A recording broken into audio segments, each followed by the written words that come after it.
All right, ladies and gentlemen, we're about to go live here on Amazon. Thanks for joining us here on a Friday afternoon. We got a special guest, Sara Lohse's in the house, and we're going to learn about something that we all need to learn about as creators, and that is the power of story. So stick around.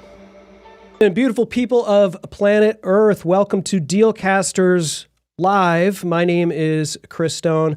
I'm at castahead.net. And the gorgeous gentleman on the right side of your screen doing marketing the Marine Corps way from Fusion Marketing, Mr. Jim Fuse. How are we doing today, man? I'm doing good, other than, I'm waiting for spring here in Atlanta because it's just, I don't like the cold, Chris. I know you're originally from the northern lands and... Yeah, well, cold is cold. Yeah, cold is cold, man. Cold is cold. I mean, yeah. So yeah, wherever you're at, I hope you're warm and I hope you're safe. And I think we're ready to lock into a great conversation today. So if you're over on LinkedIn, if you're over on YouTube, you're over on Facebook, you're over on any of the tubes that we broadcast, Twitch, all of these places, the place to be is Amazon, and we make it easy for you to get there. And why wouldn't you want to go to Amazon just to kind of check out their live streaming platform? But also, our guest has a number of books and a long list of her favorite Amazon purchases that she so gracefully sent over to us as well in advance. Sara Lohse, author and just a fantastic expert on the crafting of your story and the power for entrepreneurs, for small business owners, for podcasters, content creators. And she's got podcasts of her own and does it for other people as well. So we're stoked about that. And so if you want to come over to Amazon and check out the goodies there, we're at dealcasters.live. So you open up a browser, take your phone, go to dealcasters.live. It'll take you over here to Amazon, and but if you want to hang out on LinkedIn, go hang out on LinkedIn. Keep your shirt buttoned up and be businesslike if you want to over there. That's totally fine. That's on you. Although people, Jim, they don't do that over there on LinkedIn anymore, do they? I don't think so. A little more loose. A little more loose. Yeah, I would agree with that. I really want to get into this conversation, Jim, because I'm excited to do it. We have a story crafting, storytelling expert on the show, and it's something that I think I really need some help with. So I get some free consultation, right? Isn't that how this works? She doesn't know that. I think she's going to leave now. Yeah. She's like, I'm not here to consult you guys, right? Yeah, but I think we were talking about this before she even jumped on, right? It's that whole thing of. We're a couple of guys over the big 5-0 line, and we feel like, who wants to hear our story, right? But it's good to get a perspective from a favorite daughter. That's right. So, ladies and gentlemen, would you please welcome to Dealcasters award-winning author, acclaimed storyteller, and brand architect who knows the power of an authentic story like no other, the creative force behind Favorite Daughter Media, Sara Lohse. Welcome aboard, Sara. Hi, thanks so much for having me. Can't wait to open this book, as it says behind you, and talk about the story. First and foremost, like your book, when I took a look at it, I'm thinking, well, it'll say something about story on the front of it. But I think it's hilarious that on the front cover of your book, in bold white letters, it says, "Open this book."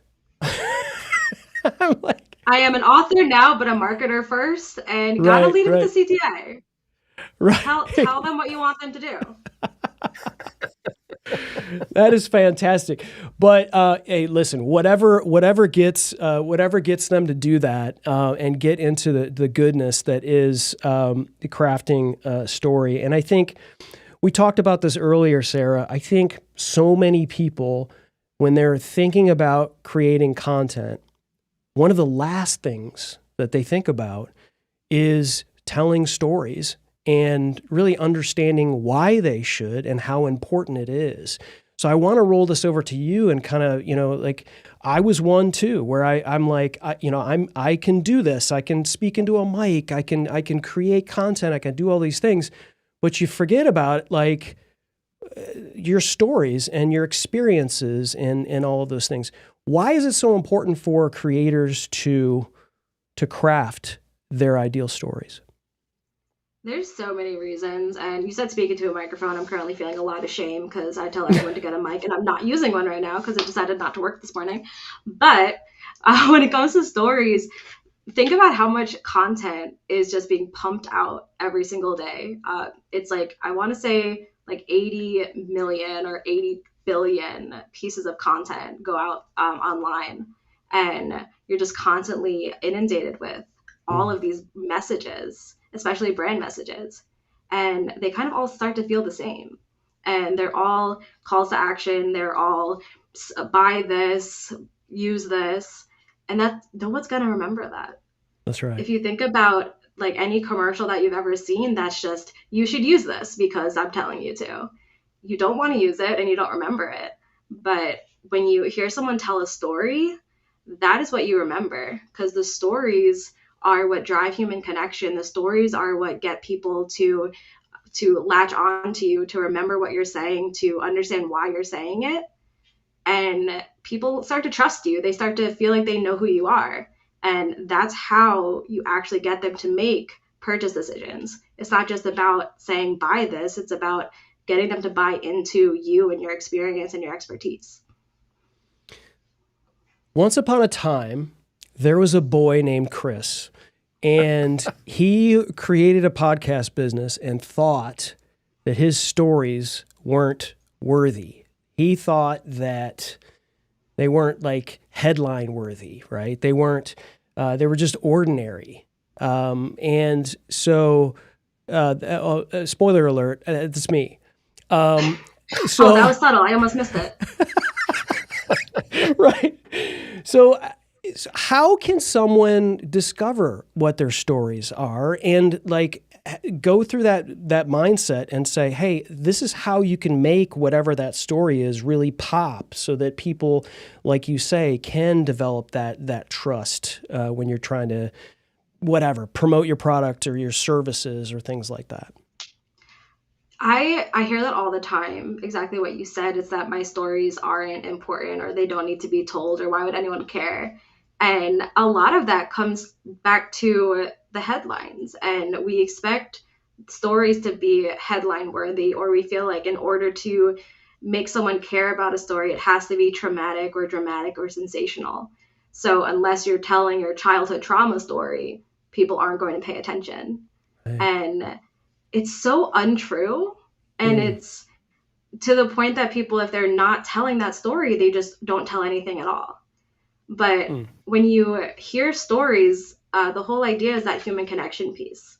And human connection comes from shared experiences. So you tell these headline-worthy, massive, life-changing stories, and they're inspiring, but they're not really connecting to other people because you're the only one who's gone through that. But when you look at the little stories, just the everyday struggles that you go through and the little wins that you have that aren't worthy of the 9 o'clock news headline, but they're still important and they still teach you something, everyone that's listening probably has gone through that or gone through something similar. So they're going to connect with you more than they would if you told that massive, unique story. Interesting. Yeah. I think, so I think too, just the fact, because I don't know if we were going to get into this at some point, but, AI can't tell stories, right? That's part of this human connection. As much as people want to use AI to create content, it's not going to know these stories that you have, Sarah, as an example from, even what happened to you before you came on the show today, right? That's a story in and of itself. Yeah. We're in this age of everyone wants to be a thought leader, and thought leadership is the big buzzword. But when we want to be thought leaders, we're not meant to be just giving information and statistics and facts. And the only part of what you have to say as a thought leader that can't be Googled or can't be written by ChatGPT is the story part. So if you want to actually be the value of the story and have you telling the story be the reason it has meaning, you have to use your own experiences, because you can't Google that. And the best part is you also can't disprove it, because I don't know if you've ever heard of an internet troll, but they are running rampant. Yeah. And they're going to try to disprove everything that you say. But if you're telling your own stories and basing everything off of your own experiences, they can say a fact isn't correct or a statistic is wrong, but they can't say, no, you didn't go through that. Very good point. Yeah, it's interesting. So as a podcaster like you are, and we are as well. Obviously, we're doing one right now. It's like there's factual information, and if we just showed up and did a podcast on factual information, information that exists, why would anyone want to tune in to this or listen to the podcast if they can just Google the information, right? Or use Perplexity or, whatever, it is that will. And so do you feel like really in a lot of ways, the stories are what's the true differentiator in a lot of this content? Absolutely. I think it's not really the information that even matters so much, because the information will almost always be the same. So like you said, you can just Google it. You can find it somewhere else. Someone else is going to be talking about it. But what is the differentiator is how you came to learn that information, or how you've used that information and applied it to what you're doing. And when you put yourself into what you're talking about, it's suddenly different than what someone else could be talking about. You could talk about the exact same thing, but you're talking about it from a different perspective. And you learned it a different way, and you've taught it a different way. Everything about your experience with it is unique. And that's why people ask me all the time, it's like, well, if I'm going on a podcast, everyone is talking about the same topic, but they're not talking about it the same way, and they're not telling the same stories. Yeah. So there's still always room for more voices, because there's always so many more perspectives. And if you only hear it from one perspective, you're not getting the full scope of it. Yeah, it feels like stories are really sort of the origin to building that community that separates and differentiates. Because, listen, Jim and I do this show a lot, and we'll get on and we'll talk about a microphone, right? Well, and it's like, well, guess what? There are tons of other people that are talking about the very same exact microphone, and that microphone in their hands is the same microphone as the one in our hands. The only difference is us. And in the only way that people are going to know us is if we're sharing that information. So we started talking about AI, and unfortunately, it's like you can't avoid talking about it, and especially you, because you actually work with someone who that's his thing. Other than a red hat, AI is Larry Roberts' thing, and you do a podcast with Larry. And it's called, just for the folks that are tuning in and they want to know about this podcast, it's called Branded: Building Brands That Stick. And so make sure you look up that podcast as well. It's fantastic information, and it's great. But we talk about AI, and it does. You can't be anti-AI, right? You're working with Larry Roberts, and but. So how can you implement a lot of this AI stuff, yet still weave in your stories and make sure that is resonating along with whatever you're doing via ChatGPT or Claude or whatever else that you're using? Yeah, I think of like ChatGPT, it should be treated as an assistant, not as an employee.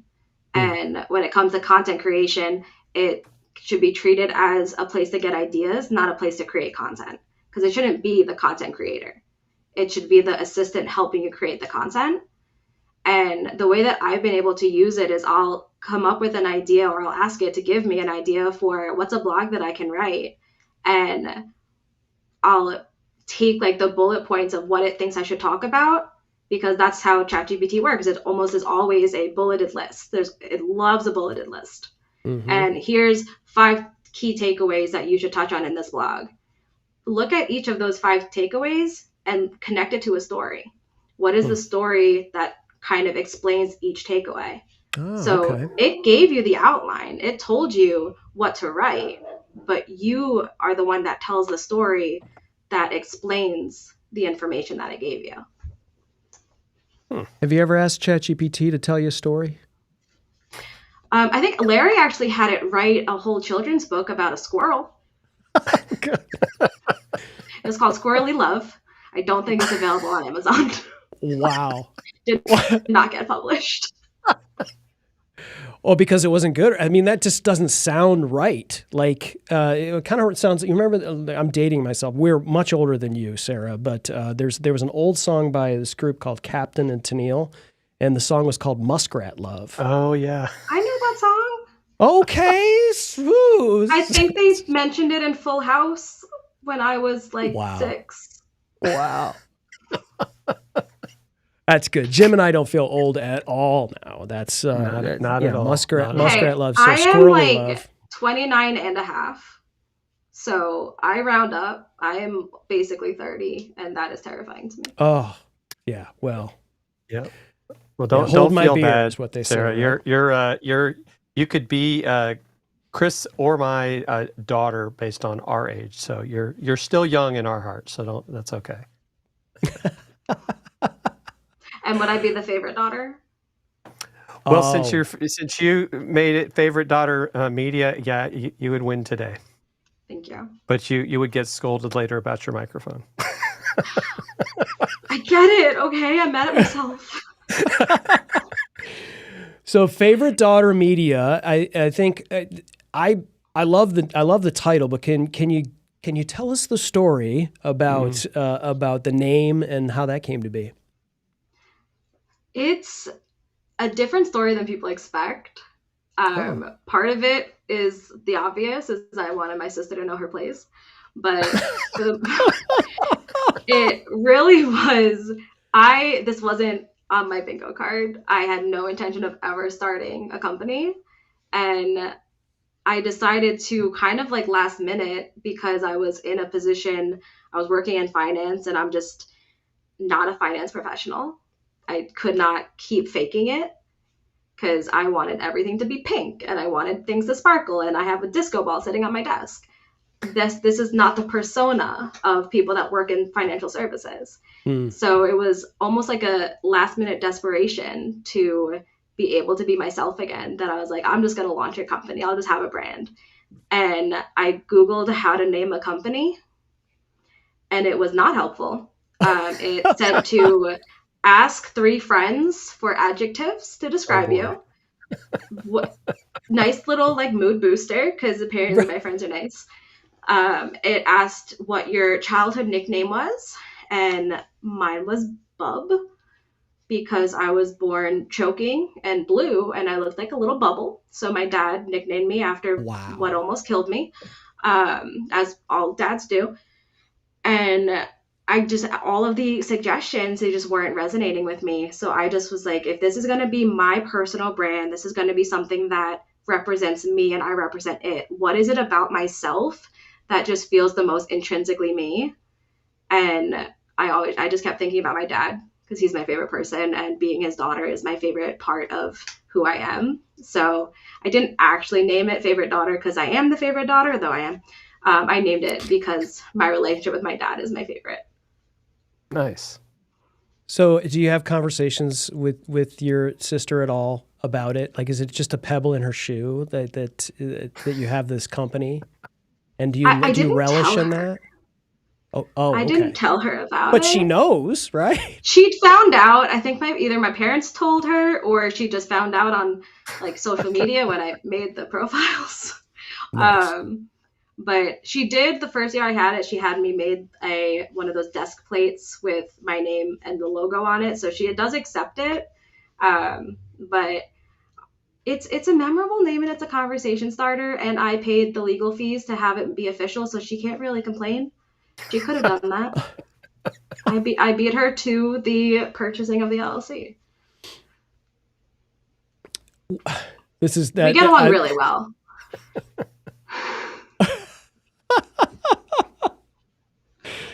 I find it an accomplishment when I leave professional speakers speechless. Yeah, well, you could always, maybe if she pays you enough, you could make it favorite daughters media if she wanted to join you. on the See, team? I like to make custom gifts for people, usually jokes. So my parents have things that say like mother of the favorite daughter, father of the favorite daughter. My neighbors saw them and they wanted one, so now there's mugs out there that say neighbor of the favorite daughter. So I'm trying to decide what I should Amazing. make my sister for her birthday and if it should say second Ah, favorite daughter or not the favorite daughter. Oh, runner up. interesting. Ooh, favorite daughter runner up. Okay, I like that. Maybe in like a ribbon that would go with it. They kind of like they give like the second big place ribbons they ribbon? give, Yeah. or like a sash, like a pageant sash, runner up, favorite daughter runner up. And see, She would I be have a first cricket. runner up.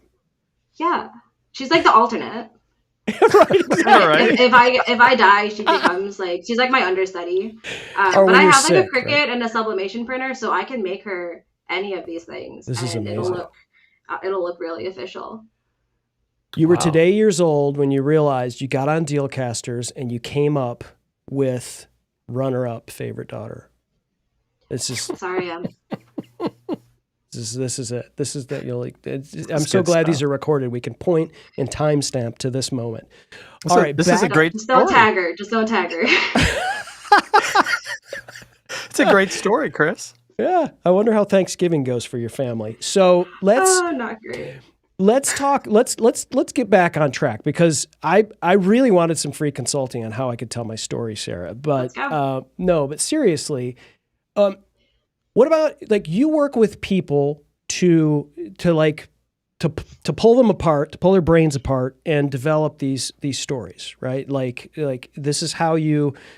This is so.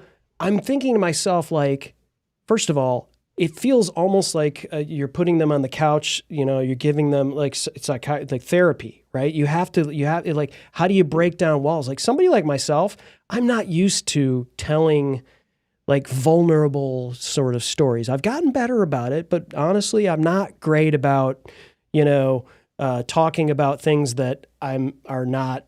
Some people will spill their guts. I don't have anything like, weird and violent or anything like that to talk about, but how do you get to that core? Like, is there a process that you go through? Is this in the book and you have to get the book in order to come this? Like what is that? Open the book.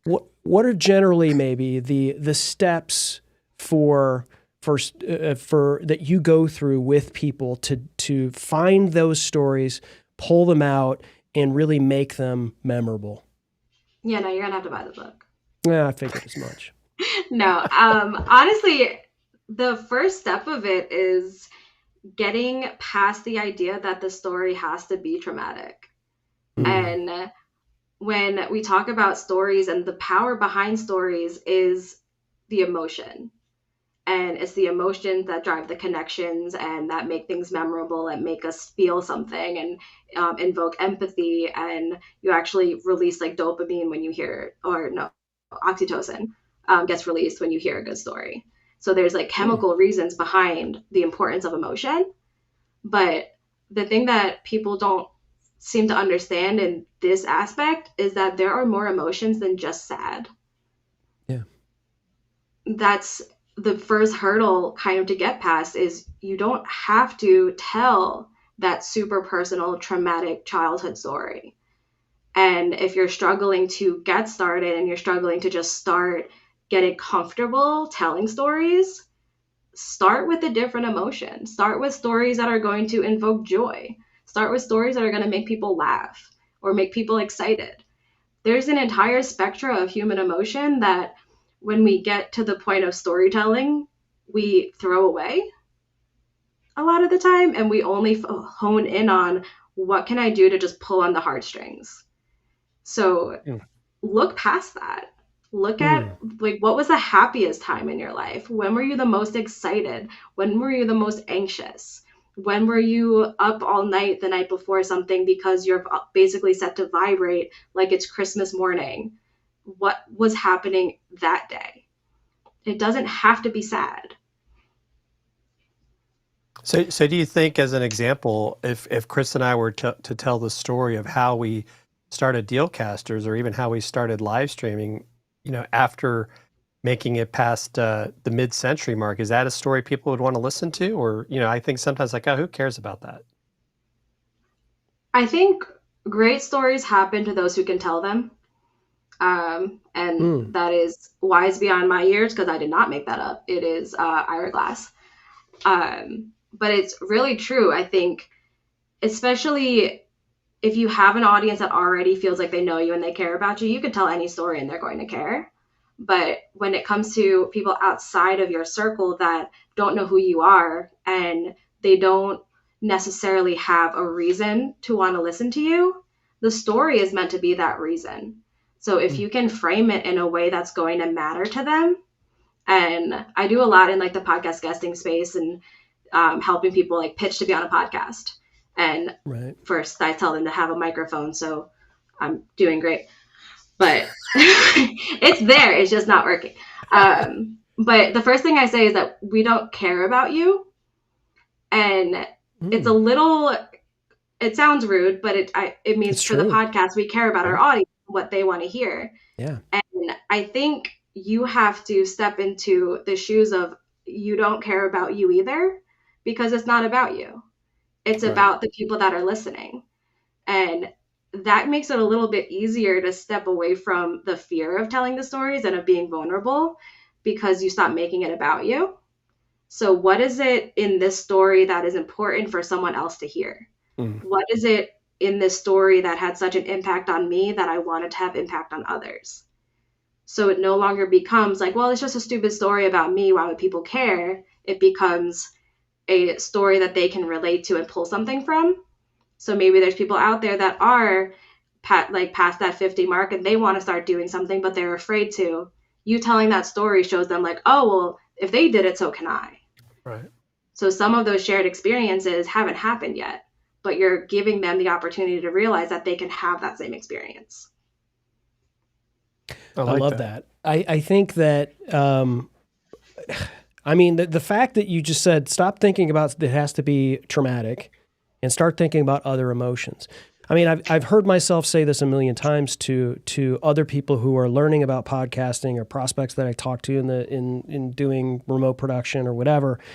And it's like your podcast needs to evoke some sort of feeling, and it can be sad or it can be happiness. It can be entertaining. This is why, comedy podcasts are so popular and why people love, and follow and watch people that go on tour as comedians.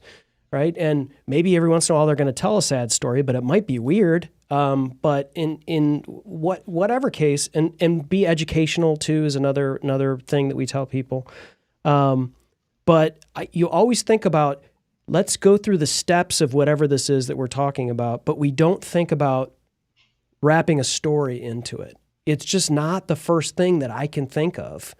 Somebody will ask me a question and I don't go, like if somebody were to say to me, why doesn't Sarah's mic work?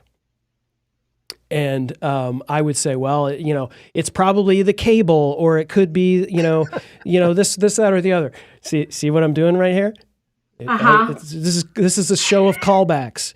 And so, but I don't think to myself, and I should have done this, instead of you feeling flustered that your microphone wasn't working before we were going on, I could tell you a story about a time where my microphone didn't work and how, in other words, like, let's turn this into something that we can connect on. And all of a sudden maybe, and you weren't stressful, you're a pro, you understand like these things happen, but you see what I'm saying? Like, I don't think about. The funny thing is I did that. And sometimes storytelling in contexts like these is so subtle that you don't notice it. But I pulled it into, I talk to people about being a podcast guest. And one of the things that I always say is have a mic. And then I go on a podcast and my mic doesn't work.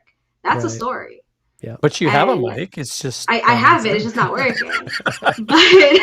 And it's an expensive one too. Like Larry actually spent some money on it. But we think that stories have to be long or have to be super detailed or have to have a beginning, middle, and end. Sometimes a story is just a few words. And if you've ever looked at like 5-word stories or the best like 3-word stories, and they tell so much and they evoke so much emotion with just a few words. You can do that too. You don't have to tell a really long story that's going to take a few minutes and have all these details. Just throw something in, like a little aside, and keep moving. And people don't even realize you're doing it. That's fascinating. I've never heard that before, a 3 or 5 word story. Can you tell us a little bit more about that? Because I mean, for me, I'm a simple guy, and I could probably do 5 words. 3 words. She said yes. Ah. All I said were 3 words, but you kind of know the story. You know what happened. You know the emotions. This is a good thing. We're excited. Yeah. But all I said was, she said yes. Are you by chance a songwriter?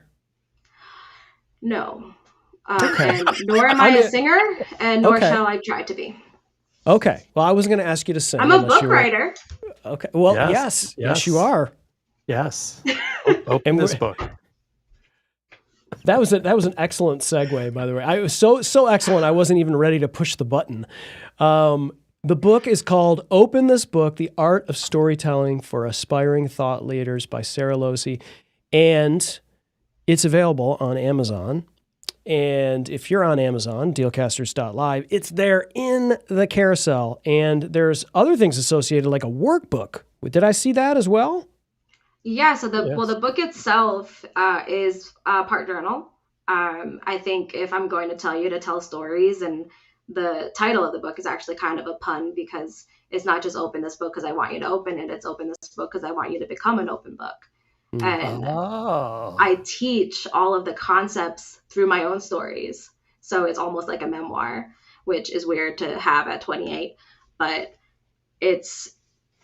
I want you to actually take what I'm like trying to teach and take these ideas and these concepts and put them into action. So it's filled with writing prompts and journal entries.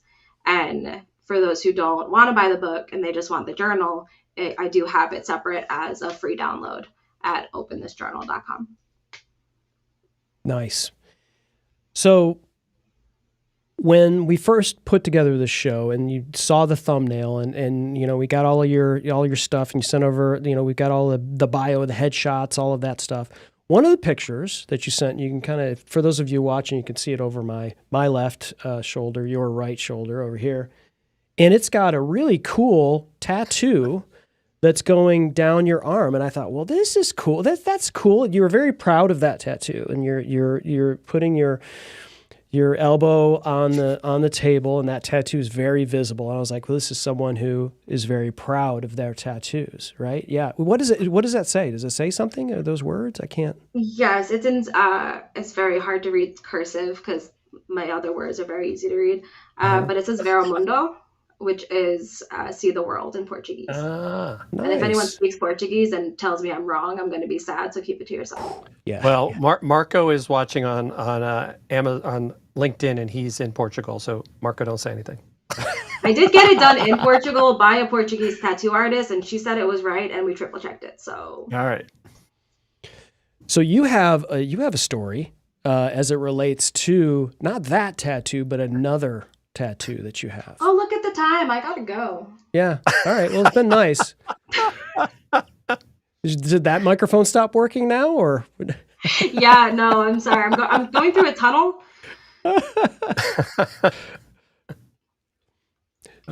Should I show that? I mean, I don't know. Actually, Jim, I don't know if we could do that on Amazon. I guess we're going to find out. But I'd love to hear about this famous tattoo that you have. So I am known as the girl with the penis tattoo. Mm. And I did not become known as that on purpose. I'm sure it seems like that's what I aspired to be as a child. Yeah, doesn't anyone? When I grow up, I want to be the girl with the penis tattoo.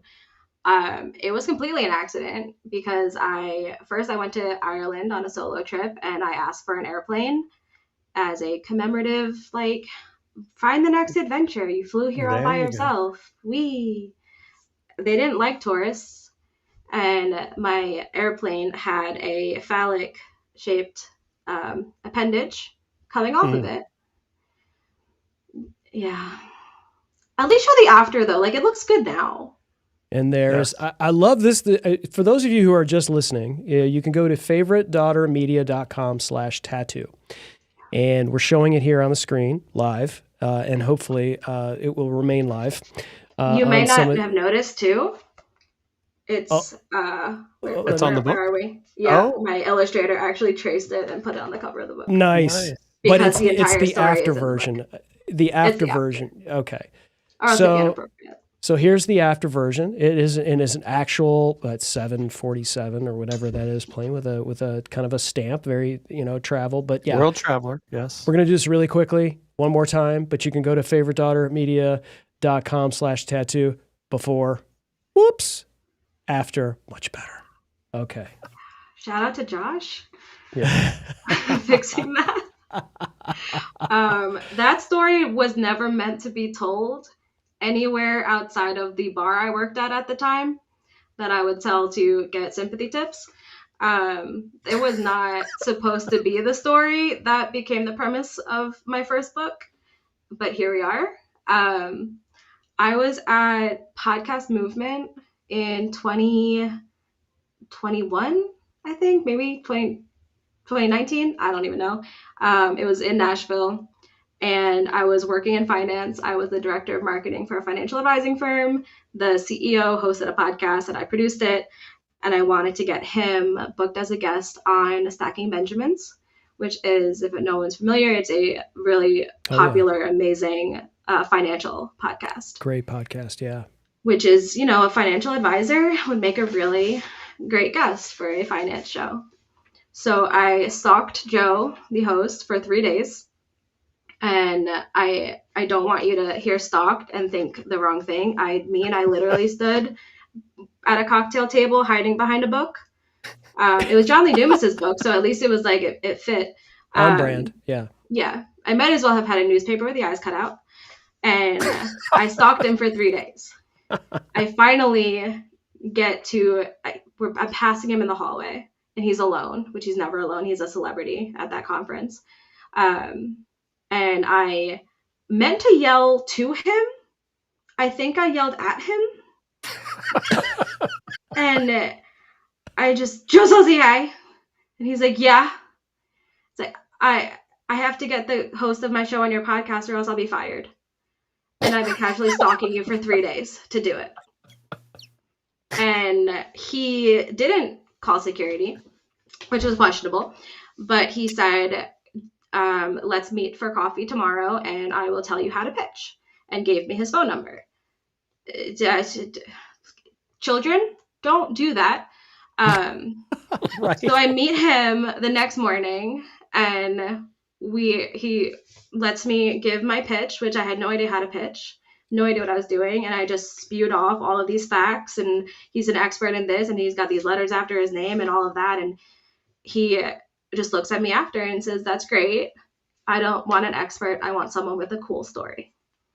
Mm-hmm. And then I had a stroke, maybe, because I said to an actual adult person that I respected, do you want to hear about the time I got a tattoo of a penis while I was in Ireland?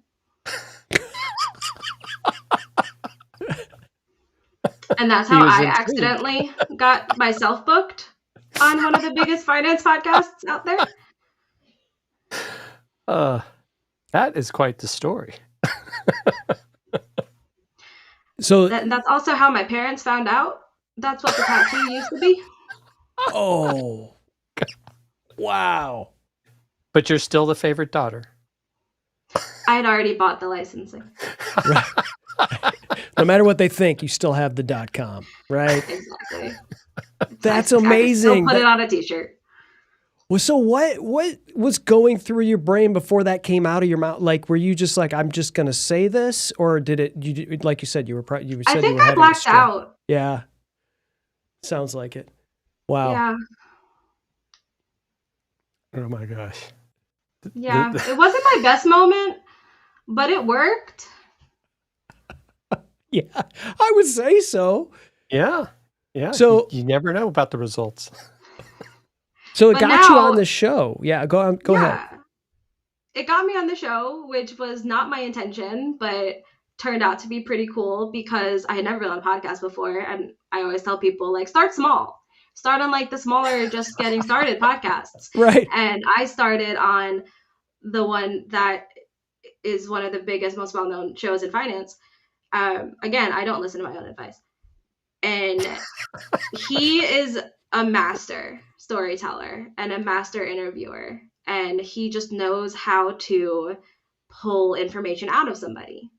And he wanted the story on his show because it's a great hook and it's funny and no one else is talking about that.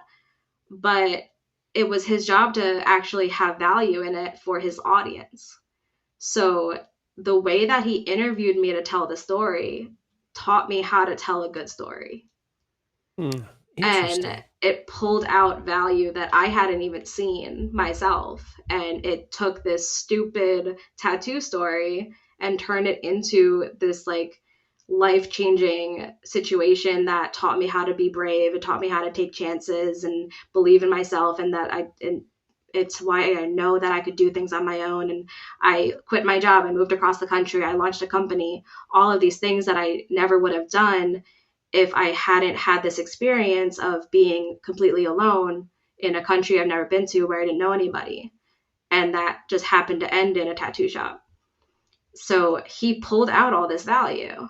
And fast forward, he actually wrote the foreword for the book. And that the entire penis tattoo story is chapter 2. And the title of the chapter is The Girl with the Penis Tattoo. But the whole premise of the book is helping people do exactly that. How do you take those stupid stories that you never would have told anybody and actually make them valuable? And how do you find the hooks? And I didn't want to write the same storytelling book that everyone else was writing. That was all about the big stories. So find your tattoo story. Wow. I have that. There was 26 questions that I had during the course of hearing that. And there's only one that's coming out and you sort of answered it. So he wrote the foreword of your book.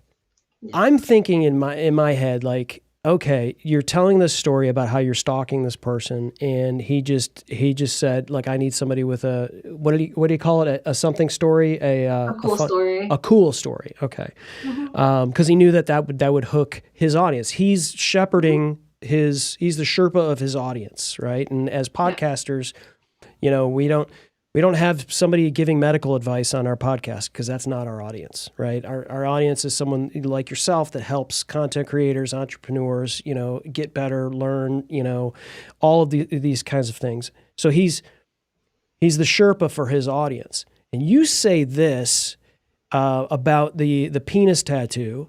And so I'm thinking to myself, like, why did he immediately go, boom, I'm going to ask her to be on my show, knowing you had never been on a podcast before, right? Was he so confident in his skills to be able to interview and get out the content that he needed to serve his audience? Is that, I mean, I'm like, how does that even happen? Where either he's thinking, well, this is either going to be a train wreck and it's never going to see the light of day or the light of an iPod or at the time or whatever, or this is going to be the greatest show ever. And I'm going to one day write a foreword to her book. But I'm just, I don't think he saw that part coming. And the best part is he was my second choice. And he knows that because he said that he would help me connect with the person who was my first choice. And that person said no. But then I was like, wait, why am I even looking anywhere past Joe? Like naturally he should be the one to write it. But I think he was just like, this is a great hook. And this is funny and it's going to get attention from the beginning. And he taught me the way that I tell stories now. He calls it the James Bond method, where you just start in the middle of it. So I started in the middle of it. And I just told him the hook. And his goal with hearing a story is he wants to not know what's going to come next. And he wants to be hooked to the point that he wants to hear more. And that's exactly what happened. I gave him the hook and he's like, okay, how did that happen and why? So I gave him exactly what he was looking for without realizing it. And it's actually on that same page that has the before and after slider, the favoritedaughtermedia.com/tattoo. He's on my podcast, and he's telling his side of the entire situation. And yes, the title is Stalking Benjamins. But I love a pun. I am the stalker of stacking Benjamins, but he tells his side of it, and it was a really cool full circle moment, and a really I got to ask him why he said, "Here's my phone number, let's meet tomorrow," instead of security when I approached him saying I've been stalking him for 3 days. So yeah, I don't have a good answer for the question, but I'm glad it happened. That's fantastic. And yeah, I mean, and it opened so many doors for you, right? I mean, the fact of the matter is, like, the first podcast you were ever on was Stacking Benjamins. And, it's only downhill from here, right? You're on Dealcasters. No. Which is why she didn't bring a mic to the show. But no. I didn't come here to be bullied. Yes, Chris, you should know. Ladies and gentlemen, we take full blame for the microphone thing, but it doesn't matter, because all that matters is that your story can be clearly heard and understood, and that's happening. You don't need some, super expensive mic. And those things stop working anyway, so why even buy those microphones? Sorry, Amazon. No, I'm kidding. I think you just lost your spot. Yeah, no, we're still live. We're still live. Okay. It's all good. And Nina thinks we're hilarious. Nina, thank you for joining us. And it looks like Marco heard his name from Portugal. Polo. Yes, exactly. Close. Novo. Yeah. Polo Novo. It's close. So I don't know if I think he joined us, but he may not have heard whether or not your tattoo is correct Portuguese. Yes. So Moving on. Oh, okay. I can only get one tattoo covered, okay? Okay. We just have to stick with the assumption that it's right. Well, it's good that it's cursive, because apparently a lot of people younger than you can't read cursive, so you're good. That is true, and even like people who can, it's very hard to read. I have one on my back that's a quote, and it's in like typewriter font, so you can read it from a mile away, and I wanted some kind of like difference. So this one is hard to read. My dad thought it was I accidentally drew on myself with Sharpie. He didn't think I got a new tattoo. You would think that the first time I did it, I would stop getting tattoos as souvenirs when I travel, but I did not stop. So this one was done in Lisbon. Okay. So then I guess the question is, have you stopped with getting tattoos overseas after the second one?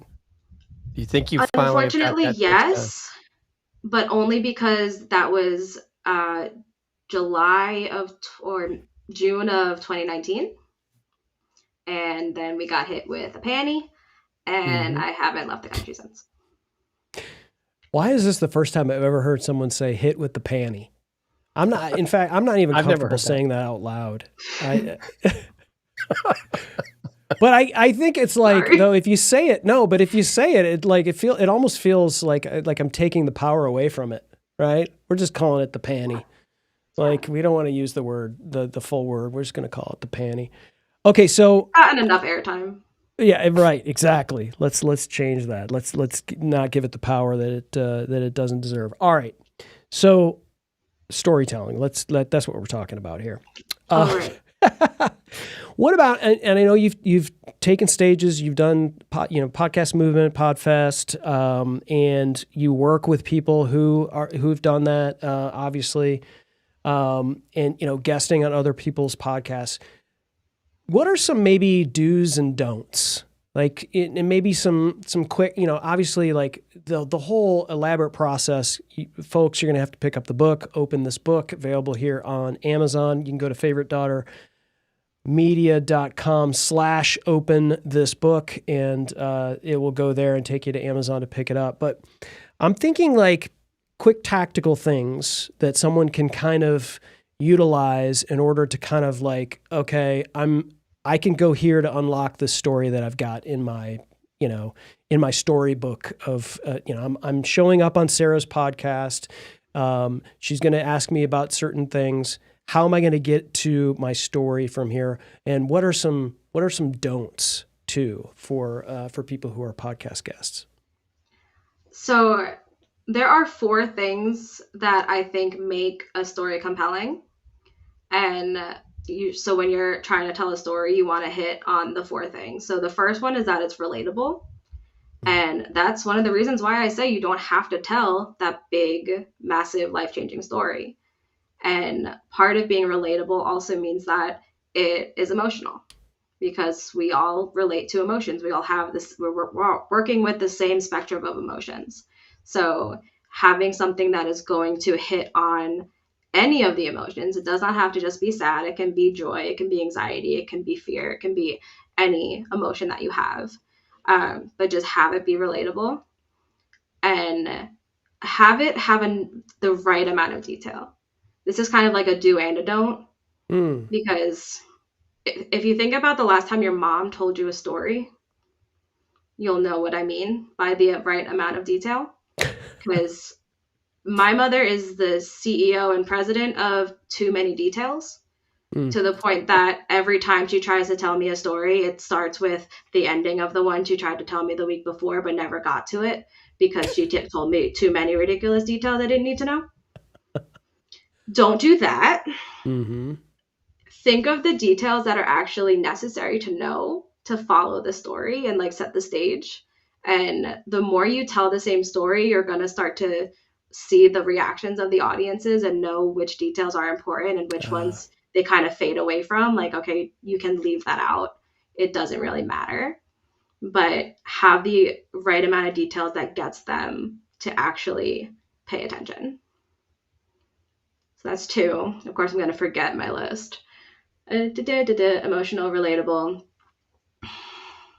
Well, let's put a pin on this, because I love how you went with and this applies to speakers in public places, but also virtual, video live shows as well, is see the reaction, like feel and see the reactions, right? And if you're giving too much details, if you're giving too many details, you're likely to get less of a reaction, right? And so it's like developing a story is like, it's not a one and done thing, right? You're constantly chipping away and in crafting this sculpture, right? That you may never be actually finished, or probably not perfect.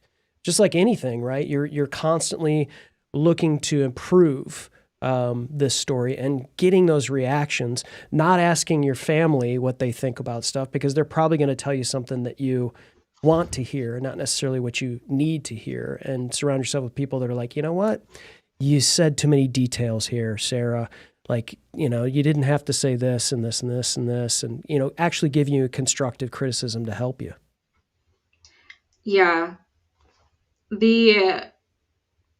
The tattoo story is a story that I have told at least 100 times at this point, but I don't think I've ever told the same story twice, because every time it's a little bit different, because every time there's a different detail that is going to connect with the person I'm telling it to. And so I'm going to add that one in. Or there's a piece that I had told the time before and didn't really seem to matter, so I leave it out. So every time you tell a story, you're going to tell it a little bit differently. And every time you tell it, you're going to tell it better. And I tell people to practice storytelling, but I don't mean it in the way that people seem to think. Like, I don't mean write it out and read it or tell it in front of a mirror. Just tell it to as many people that will listen. Or tell it to, when you're on a treadmill for half an hour, just tell your story. And like, see what feels natural, see the ways that it comes out. And the more that you do it, the more you're going to be able to hone in on those important things, which are, it's expected, unexpected, it's emotional, it's relatable, and it has the right amount of detail. The one that I always accidentally leave out is my favorite one, and it's the unexpected piece. Yeah. And that is the one that really gets people to keep listening to the end. But the way that I tell stories is a little different, and it sounds counterintuitive, but I start with the hook. Yeah. And even though I'm saying make it unexpected, it doesn't have to be at the end where you get to the unexpected. It could be the beginning. Yeah. So when I just come out and say I ended up with a tattoo of a penis while I was in Ireland, even though that's the first line of the story, you didn't expect me to say it. Right. And by starting there, it's like those movies or those TV shows where it starts in a strange situation and then the voiceover comes in with, I bet you're wondering how I got here. Yeah. That's what you're doing. And the Yeah. best part is people are wondering that. There's a reason that that cliche works every time in movies. But they want to know what happens next because where you started was so unexpected that it's impossible for them to just make up the narrative in their head of how that must have happened. Yeah, Sarah, you bring up a really good point too, and this is something that I know a lot when I've been creating content. It's just that whole thing of by repeating, like here talking about the story, right? You get better at doing it naturally as opposed to I've got to read this script and make sure I tell every part of the story. But even like you said, right, the 3-word story, she said yes, right? And then it kind of leads to that emotion that allows you to tell it in your own words that is more relatable as opposed to, oh, I got to make this grammatically correct and all those kind of things. I think that's powerful. And I think that's definitely something I took out of this. Yeah, people are one of the biggest fears that people have in the country is fear of public speaking. And so much of that fear comes from the feeling that they're going to be unprepared or they're going to mess up. And that is a perfect reason to rely on stories because you can't be unprepared. You lived through it. And you can't really mess up because no one else was there. Yeah. So there are times where I change minor details so that it relates better to the people I'm talking about. I don't change it enough that it's going to impact the message or the story as a whole. So I'm not lying, but I might change a really small detail because it'll make more sense to this person. It'll connect better with this person. God, that's the most key thing I think I'm taking from this because like, if you're someone who like back to what you said originally, if you're someone that wants to be a thought leader and you want, so one of the big things, everybody wants to be guests on as many podcasts as possible. Well, not every podcast is the same. They're all different niches, and you're going to be one time you're going to be speaking in front of like mattress retailers, and then another podcast you're talking to like keynote speakers, but you have the same story. You have to, but if you know it well enough and you've not rehearsed, maybe that's a bad word. You've worked on it enough to where you can craft it and cater it to that audience. It's going to resonate with them. People can identify with it. And you just have to, whatever story it is, doesn't have to be a penis tattoo, but like whatever the story is, you can cater it to evoke emotion in that particular audience, in that particular niche. That's something that is so underutilized in podcasting in general, because people get on all these podcasts and they seem to be saying the same thing on every single one of the podcasts. So why would everybody follow them and go and listen to them on all these other different podcasts if they're just saying the same thing? Well, I think that's kind of the difference there is that you're not listening to the podcast because of the guest. You're listening to the podcast because of the podcast. So if you go on 10 podcasts and you tell the same story, they all have different audiences. Yeah. So it's not going to be the same people listening all 10 times. Right. It's going to be completely different people. So it doesn't matter if you're telling the same story because you're telling it to different people. But when it comes to like changing small details, think of the last time you went to a concert and there's a like Saturday night is in the lyrics, but it's a Friday, so they change it to Friday night and everyone screams. Right. Or they say a town name, but they change it to wherever they're playing and everyone goes crazy. Sure. They didn't change the song. It's still the same song. Everything else happens the same way. It's not enough to make a difference. But the way that it connected with every single person there, that it evoked an emotion and made them all go crazy. Yeah. That's what you're able to do on a little bit of a smaller scale. Don't expect screams, but you can see just from that the impact that it can have when you just make it connect to people a little bit more. Yeah, that's I'll call that a mic drop moment, Chris, since we can't see her. I might as well. It's broken anyway. Sara, you're awesome. You're hilarious, and one of the funniest guests we've ever had on there. And Jim is incredibly hilarious, so that's a real compliment there. Ladies and gentlemen, go to favoritedaughtermedia.com. Get the book. Open this book, The Art of Storytelling for Aspiring Thought Leaders by Sara Lohse. And you might have to read a chapter about a penis tattoo, but I promise you, it's well worth the read. Check out Branded Building Brands That Stick. Sara does the podcast with our buddy Larry Roberts, who's going to be on the pod as well, hopefully shortly. And Sara, this has been awesome. Any other places where people can connect with you? I know you're on all the places, but where do you love to hang out? I've been using LinkedIn a lot more lately. So if you want to find me on LinkedIn, it's just Sara Lohse, easy enough. And then, if you want that free download, like I said, the book is written as a journal. So all of those writing prompts and journal entries are separate. So go to openthisjournal.com and you can get it for free. Awesome.